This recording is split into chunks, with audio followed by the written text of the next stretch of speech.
Well, we've come out to harvest some leeks today because it's the perfect time of year for leek and potato soup, and I've got lots of potatoes to use, and we've grown this lovely leek crop. So I'm just going to harvest 4 of them because leeks should be okay as long as we have a mild winter left in the ground like this. So I'm not only going to pick enough to actually make the soup. We have left some other vegetables in the ground that I wanted to show you, which we haven't harvested yet. We've been harvesting them gradually. We've left these beetroots in the ground, which, as you can see, we've got a mixture of these white beetroots and the red beetroots, and they've been fine.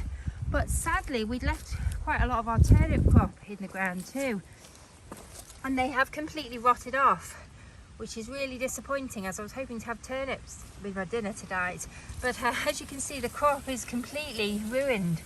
Luckily, we have had a lot of them along the way, but I'm really surprised by this. We thought that the turnips would have lasted okay in the ground in the same way that the beetroots have, but they haven't. I've not had this experience before. It may be because they were quite high in the ground. They're not particularly well covered, and we have had an incredible amount of rain this autumn, and they've just gone to nothing. They've just gone, as you can see, to mush. Look at that, isn't that incredible? You can see all the fibre in them. It's absolutely amazing when you look at it, all that fibrous material. Anyway, what I'm going to do is I'm going to remove them because they're rotting and pop them on the compost heap. They should compost down quite quickly.